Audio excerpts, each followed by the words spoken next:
Hello नमस्कार सम्पूर्ण साथीहरु आज पनि तपाईहरुमाझमा मेरो YouTube च्यानलबाट उपस्थित भइसकेको छु। साथीहरु यो च्यानलबाट मैले तपाईहरुलाई हरेक किसिमका भिडियोहरु चाहिँ प्रोवाइड गर्ने गर्छु। स्पेशली YouTube सँग सम्बन्धित भिडियोहरु साथै अरु पनि आवश्यकता अनुसार चाहिँ मैले तपाईहरुलाई यो च्यानलबाट भिडियोहरु उपलब्ध गराउँदै आएको छु। साथीहरु आज पनि तपाईहरुमाझमा एउटा भिडियो लिएर आएको छु। भिडियो केको लागि भन्ने कुरा तपाईले पक्कै पनि थम्बनेल हेरेर थाहा पाइसक्नु भएको छ। साथीहरु नेपालमा चाहिँ हालै मात्रमा चाहिँ टिकटक बन्द भइसकेको छ। तर टिकटक बन्द भए पनि नेपालमा चाहिँ टिकटक चाहिँ हरेक एप्सहरु युज गरेर एक्सेस गरेर चाहिँ आफ्नो टिकटकहरु चाहिँ हरेक मान्छेले चाहिँ चलाइराखेको छ। त्यो मध्ये चाहिँ VPN युज गरेर धेरैले चाहिँ आफ्नो टिकटकलाई एक्सेस गरेर चलाइरहनु भएको छ। तर साथीहरु VPN चलाउँदाखेरि VPN ले चाहिँ टिकटकमा कनेक्ट गरेर VPN टिकटक कनेक्ट गरेर चाहिँ चलाउँदाखेरि आखिर के चाहिँ हुन्छ के हुने रहेछ भन्ने कुरा चाहिँ म तपाईहरुलाई आज A to Z बुझाउन गइरहेको छु। साथीहरु यसले चाहिँ के कति हामीलाई असर पार्छ या पार्दैन अथवा के हुन्छ यो चलाउँदाखेरि भन्ने कुरा म तपाईहरुलाई चाहिँ सबै कुरा बुझाउन गइरहेको छु। त्यो भन्दा पहिले चाहिँ म तपाईहरुलाई के भन्न चाहन्छु भने यदि मेरो च्यानलमा तपाईहरु नयाँ हुनुहुन्छ भने कृपया मेरो च्यानललाई सब्स्क्राइब गर्न नभुल्नु होला, साथै नजिकको बेल आइकन दबाउनु होला ताकि मैले यस्तै भिडियोहरु अपलोड गरेपछि सबैभन्दा पहिला चाहिँ तपाईहरु समक्ष चाहिँ नोटिफिकेसन अगाडि पुग्नेछ। वेल साथीहरु अब चाहिँ भिडियोतिर लागौं है त। साथीहरु अब हामी सबैभन्दा पहिला चाहिँ बुझौं VPN आखिर के हो भन्ने कुरा। VPN के हो भन्ने कुरा तपाईहरुलाई पक्कै पनि थाहा छ। यदि तपाईलाई थाहा छैन भने चाहिँ म तपाईलाई सर्टकट बुझाइदिन्छु। VPN भनेको एउटा ह्याकिङ एप भनेर चाहिँ बुझ्दा हुन्छ साथीहरु है। अब कतिपय साथीहरुलाई त थाहा छ VPN भनेको के हो भन्ने कुरा है, कतिपय साथीहरुलाई थाहा छैन। VPN भनेको यस्तो एउटा एप्स हो जसको माध्यमबाट चाहिँ हामीले चाहिँ हरेक वेबसाइटहरु कुनै पनि कुराहरु चाहिँ एक्सेस गर्न सकिन्छ। अर्थात कुनै पनि कुराहरु चाहिँ हामीले चाहिँ सरकारले बन्द गरेको कुराहरु चाहिँ हामीले चाहिँ खोल्न सकिन्छ। यो VPN बाट चाहिँ कुनै पनि वेब पेजहरु कुनै चीज पनि हामीले चाहिँ खोल्न सकिन्छ। यो भनेको टोटल्ली ह्याकिङ एप्स भनेर बुझ्दा हुन्छ। अब तपाईले यो VPN भन्ने चीज चाहिँ तपाईले चाहिँ कनेक्ट गर्ने बित्तिकै तपाईको चाहिँ हरेक कुरा चाहिँ तपाईले चाहिँ यहाँबाट कनेक्ट गरेर चाहिँ एक्सेस गर्न सक्नुहुन्छ। कुनै पनि वेब पेजहरु चाहिँ कुनै पनि सरकारले अथवा ब्यान गरेको कुराहरु चाहिँ यो तपाईले चाहिँ VPN भन्ने एप चाहिँ कनेक्ट गर्ने बित्तिकै तपाईले चाहिँ सजिलैसँग एक्सेस गर्न सक्नुहुन्छ अथवा चलाउन सक्नुहुन्छ। जस्तै कि नेपालमा मानिलिउँ टिकटक ब्यान भएको छ। अब तपाईले चाहिँ VPN कनेक्ट गरेर चाहिँ VPN कनेक्ट गर्नुभयो, एक्टिभ गर्नुभयो भने अब तपाईको टिकटक चाहिँ सर्र नेपालमा मजाले खुल्छ चल्छ। वेल साथीहरु अब ठीक छ, टिकटक त तपाईको चल्ने भयो खुल्ने भयो VPN ले गर्दाखेरि है। अब तर VPN कनेक्ट गरेर टिकटक चलाउँदाखेरि के हुन्छ त भन्ने कुरा तपाईलाई म बुझाउँछु।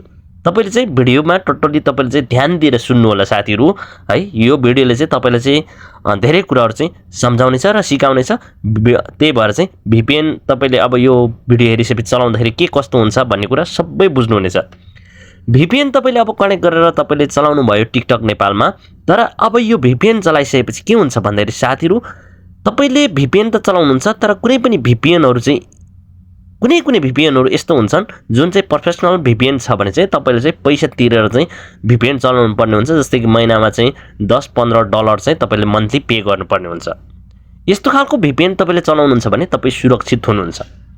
यदि तपाईले फ्री VPN चलाउनुहुन्छ भने चाहिँ तपाई असुरक्षित हुनुहुन्छ भनेर बुझ्नु होला।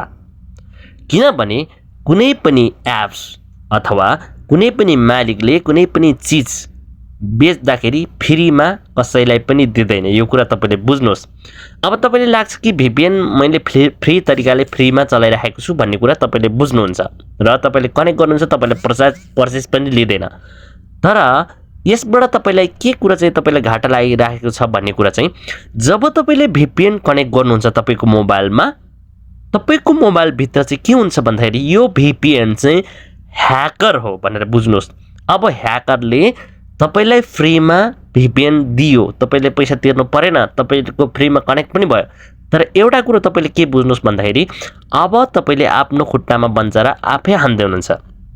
किनकि यो VPN तपाईले कनेक्ट गरेपछि अब तपाईको जति पनि मोबाइलमा A to Z हरेक डकुमेन्टहरु छ, हरेक डकुमेन्ट हरेक एकाउन्ट कुनै पनि चीजहरु चाहिँ तपाईको चाहिँ हरेक चीजहरु तपाईले राख्नु भएको छ नि तपाईको मोबाइलमा, त्यो चाहिँ सरासर यही VPN को माध्यमबाट चाहिँ सरासर ह्याकरको हातमा गइरहेको छ यो कुरा तपाईले बुझ्नु होला किनभने तपाईले फ्रीमा VPN त कनेक्ट गर्नुभयो तर तपाईलाई थाहा छैन उनले तपाईलाई फ्रीमा दिइरहेको छ यसको अर्थ यो हो कि उनले तपाईको जब तपाईले डाउनलोड गर्नुभयो यो VPN तपाईको मोबाइलमा एक्टिभ गर्नुभयो त्यसै बेलादेखि तपाईको मोबाइलको हरेक डाटाहरु चाहिँ उसले संकलन गरिरहेको हुन्छ साथीहरु अब जस्तै कि तपाईको सेक्रेट कुराहरु हुन्छ मोबाइलमा तपाईको चाहिँ नि एकाउन्टहरु भयो एटीएम को एकाउन्ट पैसाको एकाउन्टहरु भयो अब कुनै पनि आईडी एकाउन्ट फेसबुक एकाउन्टहरु गुगल कुनै पनि कुराहरु तपाईको पारिवारिक फोटोहरु होला जुन चाहिँ तपाईले सेक्युर राख्न चाहनुहुन्छ त्यो कुराहरु चाहिँ तपाईको चाहिँ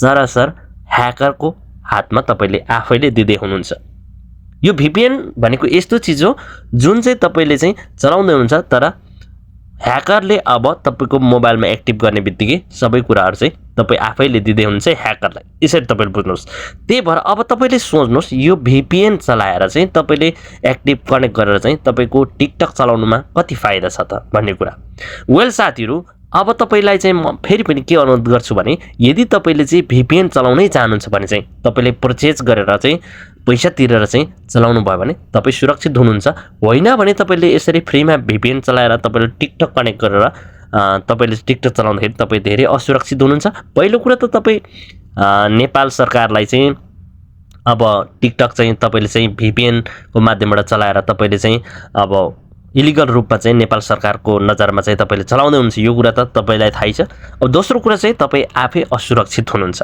त्यही भएर साथीहरु VPN चलाउनु भन्दा पहिले कुरो चाहिँ तपाईले सोच्नु होला यो कुरो चाहिँ कति सही र कति गलत छ भन्ने कुरो चाहिँ मैले तपाईलाई जे जति मैले बुझाएको छु तपाईलाई म बुझाउने कोसिस गरेको छु साथीहरु वेल साथीहरु भिडियो लामो भइसक्यो अब के कति बुझ्नु भयो तपाईहरुले जस्तो जस्तै मलाई कमेन्ट गर्न सक्नुहुन्छ भन्दै बिदा हुन चाहन्छु साथीहरु बाइ टेक केयर